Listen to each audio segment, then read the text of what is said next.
The commander-in-chief has the right in front of his troops to wear whatever he'd like. Okay, I strongly disagree with you.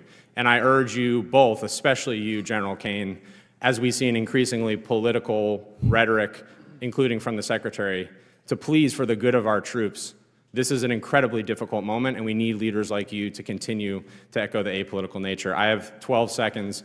Mr. Secretary, I don't say this lightly. I have to say this on the record. I think your tenure as Secretary of Defense has been shameful and weak, and you should resign. A sitting member of Congress looks the Secretary of Defense in the eye and tells him to resign on live television. But what Pat Ryan thought would be a viral gotcha moment quickly exposed something far bigger: the left's obsession with politicizing the military while pretending they're the guardians of neutrality. Goes back. Chair, and I recognize the gentleman from New York, Mr. Ryan. Thank you, Mr. Chair. Thank you both for being here. We have all worn the uniform. We've all served in combat. We all love our country. We all revere our troops. And I really want to speak with you both, not as partisans, but as patriots. And I want to talk specifically about the events at Fort Bragg the other day. General Kane, I want to start with you. As a junior officer, were you ever required to make a pledge of political loyalty? Yes or no?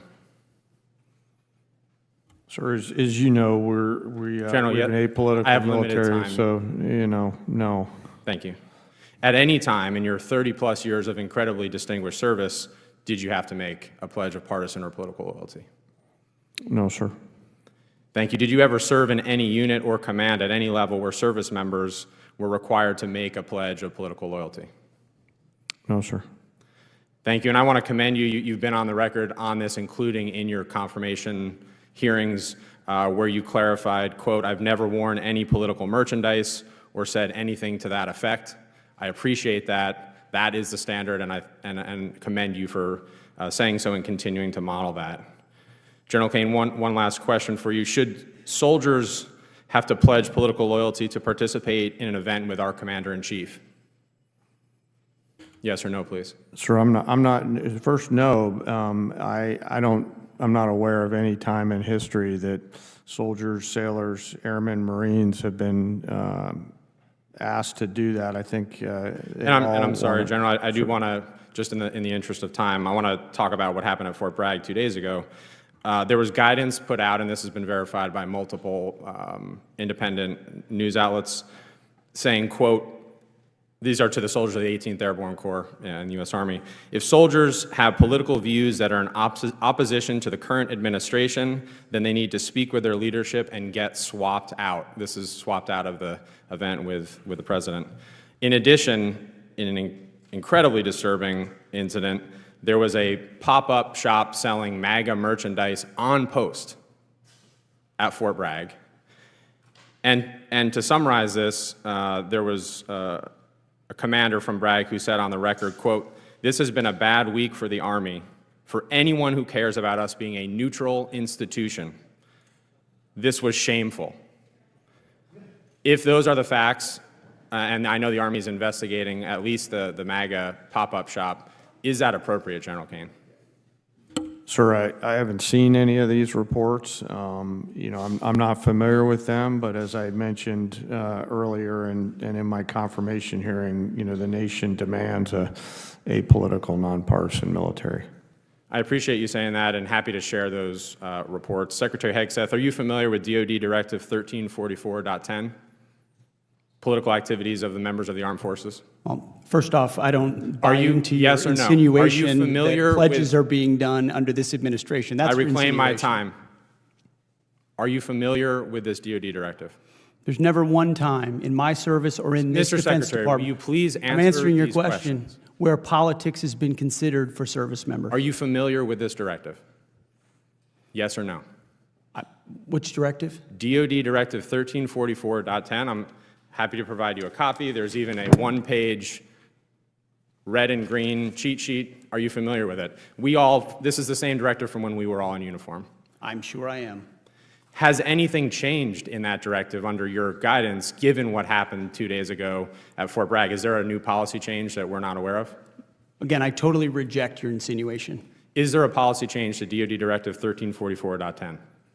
I know what you're attempting to insinuate, but there's I'll no take that as a policy no. change, and there is no policy. Mr. Secretary, have you ever worn a MAGA hat in front of the troops?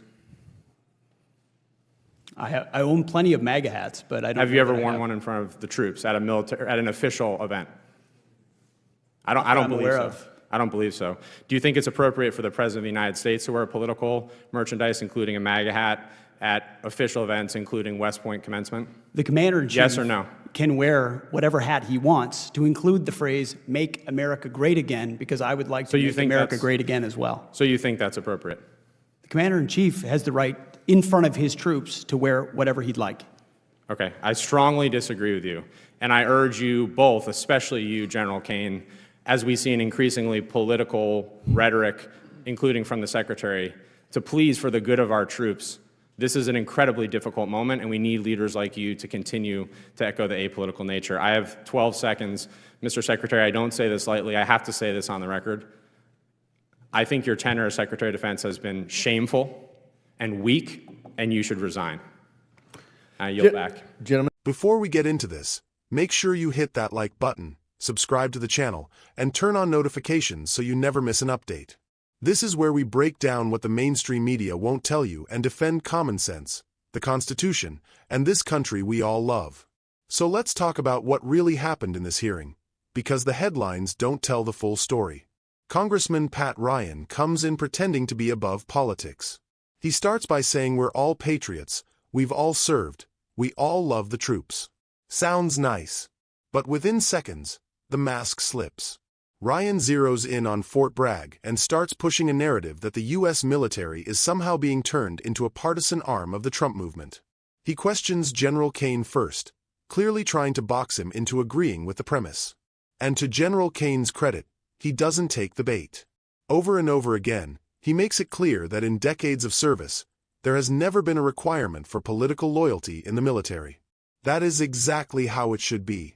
But Ryan isn't satisfied, because this hearing was never about facts. It was about making headlines. He brings up unverified media reports about soldiers supposedly being swapped out of an event and a MAGA pop-up shop on base, immediately framing it as a crisis for democracy. Notice what he doesn't do. He doesn't present confirmed evidence. He doesn't wait for the investigation. He assumes guilt and demands outrage.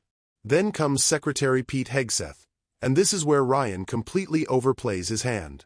Ryan starts grilling him on DoD Directive 1344.10, a policy that's been around for years, acting like there's been some secret rewrite under this administration. Hegseth rightly shuts that down. There was no policy change, no new directive, no sudden politicization of the ranks. And then Ryan asks the question he thinks is the kill shot. Has Hegseth ever worn a MAGA hat in front of troops? Hegseth answers honestly. He owns them, but doesn't recall wearing one in that context. Then Ryan goes even further and suggests the commander-in-chief wearing a MAGA hat is somehow inappropriate. Let's be very clear here. Make America Great Again is not a slur. It is not extremist language. It is a campaign slogan representing prosperity, strength, and putting Americans first. The real problem for the left is not military neutrality. The problem is that millions of service members and veterans reject progressive ideology. Here's the part where Ryan instantly regrets this stunt. He abandons the policy argument altogether and goes full theatrical. With a few seconds left, he declares Hegseth shameful and weak, and tells him to resign. That's not oversight. That's a tantrum.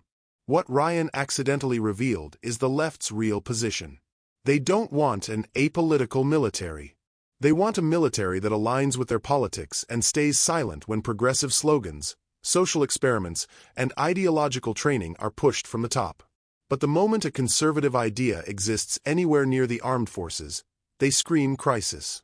Secretary Hegseth didn't look weak in this exchange. He looked firm, composed, and unwilling to accept dishonest framing. And General Kane showed exactly why the military's strength comes from discipline, not political theater. This wasn't Pat Ryan standing up for the troops. This was Pat Ryan auditioning for cable news, and in the process, showing Americans exactly why trust in Congress is so low.